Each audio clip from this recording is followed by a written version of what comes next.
पाकिस्तान तहरीक इंसाफ ने वाज़ेह कर दिया है कि पीपल्स पार्टी, नून लीग और एमकेएम से बातचीत नहीं होगी। उनका कहना है कि हमारे जेल में कायद ने यह पैगाम भेजा है कि इन तीन पार्टियों के अलावा बाकी जिस मर्जी से बातचीत कर लें।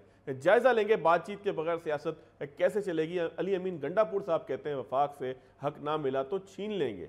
कैसे छीनेंगे, चढ़ाई करेंगे, वफाक में क्या मामलात होंगे। और सहाफत के आलमी दिन के हवाले से बात करते करते मौलाना फजलुर रहमान की सियासत के हवाले से बात ज़रूर करेंगे कि आखिर उन्हें किस किस्म की डील चाहिए, किससे डील चाहिए, क्या डील चाहिए, डील के अंदर उनको क्या क्या मिल सकता है, उनके लिए स्पेस कहाँ पर मौजूद है। क्योंकि मौलाना फजलुर रहमान के तुंदो तेज़ लहजे के जवाब में वज़ीर-ए-आज़म पाकिस्तान रिस्पॉन्ड कुछ यूँ करते हैं कि मौलाना से कशीदगी नहीं बढ़ाएंगे, उनसे बातचीत करेंगे। मेरे साथ मौजूद है सीनियर सहाफ़ी हैं, तज़कियाकार हैं नज़ीर लगारी साहब, आपका भी बहुत शुक्रिया सर। साथ साथ मुझे ज्वाइन किया आमिर इलियास राना साहब ने, आपका भी बहुत शुक्रिया। और प्रोग्राम के आखिरी हिस्से में ज़रा JUI का मौक़िफ़ भी लेंगे। बैरिस्टर कामरान मुर्तज़ा मेरे साथ मौजूद होंगे। इब्तिदा जो है वो नज़ीर लगारी साहब से करता हूँ। लगारी साहब, ये फरमाइएगा कि सहाफ़त का आलमी दिन है, अगर हम माजी के साथ मिलाकर देखें तो आज सहाफ़त कितनी चेन के अंदर लिपटी हुई दिखाई देती है। क्योंकि कुछ ऐसी आरा भी सोसाइटी के अंदर मौजूद हैं कि पाकिस्तान में 1947 से लेकर आज तक कभी मामलात ऐसे नहीं रहे कि जिसको हम ये कहें कि सहाफ़त बहुत आज़ाद हो गई और आज की सूरत हाल को देख कर कहें कि हालात बहुत ख़राब हैं। बहुत शुक्रिया। पाकिस्तान में क़याम पाकिस्तान से लेकर अब तक सहाफ़त को आज़ादी मुयस्सर नहीं रही है। कायद आज़म ने 11 अगस्त को तकरीर की थी यहाँ पर कराची शहर में। यहाँ पर जो कौमी असम्बली का सेशन हुआ, यहाँ जो पाकिस्तान की कानून साज असम्बली का पहला इजलास हुआ, पाकिस्तान बनने से 4 रोज़ पहले 11 अगस्त को कायद आज़म की वो तकरीर सेंसर कर दी गई और कहा कि ये तकरीर प्रेस नहीं छापेगा और ये आने नहीं जाएगी, और ये रोक दिया गया था। और जो उस वक्त डॉन अखबार के एडिटर थे अल्ताफ हुसैन, उन्होंने राब्ता किया कि भाई ये उन्होंने PID से कहा कि भाई ये तकरीर कायद आज़म की क्यों रोकी गई है।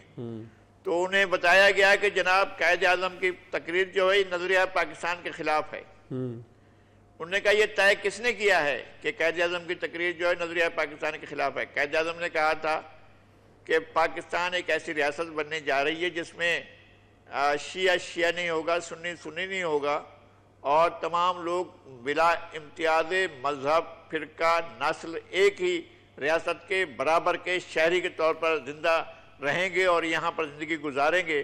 असल में जिन लोगों के जहन में कोई पाकिस्तान का कोई तस्वुर था वो ये था कि जिसमें तफरीक होगी, जिसमें कोई बेहतर होगा, कोई ख़राब होगा, कोई कहतर होगा, कोई अबतर होगा, कोई अच्छा होगा, कोई बुरा होगा, और रियासत फैसला करेगी कौन अच्छा है, कौन बुरा है, कौन मुसलमान है, कौन मुसलमान नहीं है, कौन नेक चाल चलन है, कौन किसका चाल चलन ख़राब है। तो इसके बारे में रियासत खुद फैसला करने जा रही थी। इसलिए रियासत अपने अमूर समझती थी कि इंसान के ज़ाती बिलीव्स, अकायद, नज़रियात, तस्वुरात, ख़यालात भी रियासत के ताबे होने चाहिए। इसलिए रियासत उस वक्त यह तय कर रही थी कि कायद आज़म भी अगर कोई ऐसी बात करते हैं तो उसको नहीं जाना चाहिए।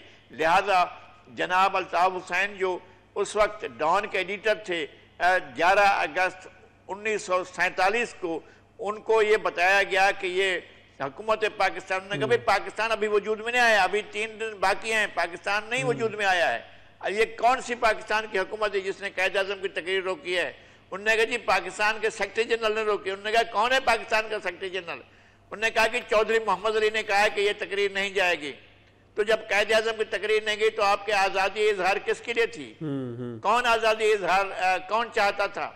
जब पाकिस्तान के बानी की तकरीर सेंसर कर दी गई, जब पाकिस्तान के बानी की तकरीर को नहीं चलाया गया, अब तो मेरे ख्याल में मुख्तलिफ सूबों में उसको सिलेबस में शामिल किया जा रहा है। मैं ये समझता हूँ कायद आज़म की उस तकरीर को पाकिस्तान के आइन का प्रेमबल होना चाहिए।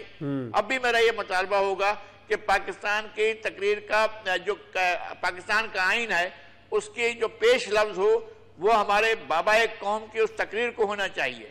लेकिन रियासत के जो चाचे मामे बन गए, दादे बाबे बन गए थे, उन्होंने अपने असूल तय किए और वो असूल अब तक चल रहे हैं। लेकिन लगारी साहब इसका मतलब आपकी बात का मतलब ये है लगारी साहब कि ये चैलेंजेस हमेशा से रहे, इसको किसी दौर से हम मुंसलिक नहीं कर सकते। ये क़याम पाकिस्तान से लेके आज तक कहीं ना कहीं किसी न किसी ताकत ने जो है वो किसी का गला जरूर जो है वो घोटा है। राना साहब, आप क्या कहेंगे? जिस तरह लगारी साहब कह रहे हैं कि क़याम पाकिस्तान के बाद से अब तक कोई ऐसी सूरत हाल नहीं है कि हम आज की सूरत हाल को बहुत एक्स्ट्रा ऑर्डिनरी कहें, आपको क्या लगता है सर? देखें, लगारी साहब ने तो सारा कुछ ही बयान कर दिया ना, कायदे आज़म की तकरीर से शुरू करके। लेकिन हम अगर देखें तो ज़ाहिर है सहाफ़ियों ने कोड़े भी खाए, जेलें भी काटी, और शाही किला लाहौर में भी कैदोबंद की सौगतें काटी। और उसके अंदर अब आप ये समझ लें कि कोई भी दौर इस बात से तो मुबर्रा नहीं है ना कि जी कोई पाबंदी नहीं थी किसी पे। हर दौर की पाबंदियाँ मुख्तलिफ अंदाज में आगे बढ़ती रही हैं। और कभी वो, जैसे मैंने कहा, कोड़ों की सूरत में थी, कहीं पे था कि बर्फ़ की सिल पे लिटा दिया, कहीं किसी को कत्ल ही कर दिया आवाज़ उठाने पे। बेशुमार जगहों पे मतलब हमारे कॉरेस्पोंडेंट्स जो होते हैं, साथी सहाफ़ी, वो भी जो शहरों में काम कर रहे हैं उनके ऊपर भी गोलियां बरसाई जाती हैं, ख़बर की पादाश में भी और ज़ुबान को रोकने के लिए भी। और ज़ाहिर है कि इसके अंदर बहुत सारी चीज़ें शामिल हैं। जब हम सारे अदवार को करते हैं तो फिर हम किसी एक को ये तो नहीं ना कह सकते कि ये बहुत अच्छा है और ये बहुत बुरा है।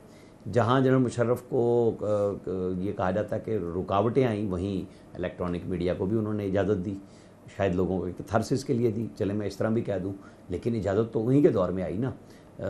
पूरा इलेक्ट्रॉनिक मीडिया और फिर क्रॉस मीडिया की भी इजाज़त दी कि जो प्रिंट मीडिया के मालकान हैं वो इलेक्ट्रॉनिक मीडिया के भी मालकान का कानून उन्होंने बनाया, इजाज़त दी उसकी, अदरवाइज़ शायद ना होता। अब हम अगर उसके ऊपर आज आ जाएं, पिछले 5 साल निकाल लें, उससे पिछले 5 साल निकाल लें, आज का माहौल निकाल लें, मुख्तलिफ़ लोगों को मुख्तलिफ़ शिकायत रही हैं। कल हमारे आर्मी चीफ़ ने भी आज़ादी इज़हार राय पे कैडेट्स के साथ पीएफ में गुफ्तगू की कि हमें अपनी हदूद का पता है तो बाकी रखें, क्योंकि अब हम अगर उसको सिर्फ इज़हार राय को जर्नलिस्टों से रख लें तो वो भी हो जाएगा कि हम, चूँकि सहाफ़ियों का दिन है, हम उसके ऊपर बात कर रहे हैं, लेकिन आइन का आर्टिकल तो सबके लिए मौजूद है कि हदूद और क़यूद दोनों उसमें मौजूद हैं। अब वो किसको सुना रहे थे? आजकल अदलिया के साथ भी मसाइल बने हुए हैं, वहाँ पे भी बहुत ज़्यादा वो हो रही है कि जी हम बहुत अच्छा इंसाफ दे रहे हैं, उसके ऊपर भी क्वेश्चन साथ आ रहा है कि इंसाफ क्या मखसूसी लोगों को देना है, तो आपकी आज़ादी में कोई रुकावट नहीं है। कल जब यही रुकावट शौकत अजीज़ सिद्दीकी, जिनका चूँकि अब हम जिस लम्हे गुफ्तगू कर रहे हैं, सदर आसिफ अली जरदारी ने उनकी जो सुप्रीम कोर्ट का नया फ़ैसला है उसके तहत 30/6/2021 से रिटायरमेंट इशू कर दी है, वरना उनको 2 साल 8 माह 21 दिन पहले नौकरी से निकाल दिया गया था बग़ैर सुने। ये भी एक इंसाफ था, ये भी एक आज़ादी थी इजहार की कि आप अपने जज को भी इजहार की इजाज़त नहीं दे रहे।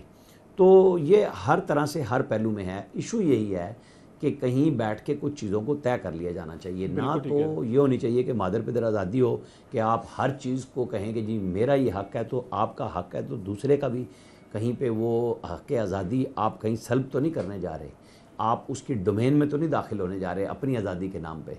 बस इसके ऊपर एक तामीरी बहस हो के हमें कुछ आपस में ज़ाब्ता अखलाक इस मुल्क के अंदर पार्लियामेंट अपना बना ले, साफ़ी अपना बना लें। क्योंकि जब कुछ लोग कहते हैं कि जी हमें तो बुला के ब्रीफ़ किया जाता था कि ये चोर और डाकू हैं, तो उस वक्त उन साफ़ियों को चाहिए था कि वो दूसरी साइड का वर्जन साथ लेके चलाते, बिल्कुल ठीक है, वो वन वे प्रोपेगेंडा ना करते, लोगों के ज़ेमान को ख़राब ना करते। आज जब दूसरी बात हो रही है तो फिर अगर वो उस वक्त दुरुस्त थी तो फिर आज दूसरी बात भी दुरुस्त मान लें। वो उस वक्त भी गलत थे तो आपने चूंकि गलत कहा नहीं है तो फिर आज आप कैसे गलत कह रहे हैं? बिल्कुल ठीक है राना साहब, मैं अंडरस्टैंड आपकी बात कर गया कि असूल ज़ाब्ता ज़ाहिर एक ही होना चाहिए। राना साहब एक ब्रेक लेता हूँ, ब्रेक के बाद आते हैं। तो मौलाना बड़े गुस्से के अंदर हैं और वज़ीर आज़म कहते हैं कि मौलाना को समझाएंगे, उनके साथ कशीदगी को बढ़ाएंगे नहीं। तो क्या हुकूमत आज भी ये चाहती है कि मौलाना उनका पार्ट बने? क्या सूरत हाल है? ब्रेक के बाद जायज़ा लेंगे।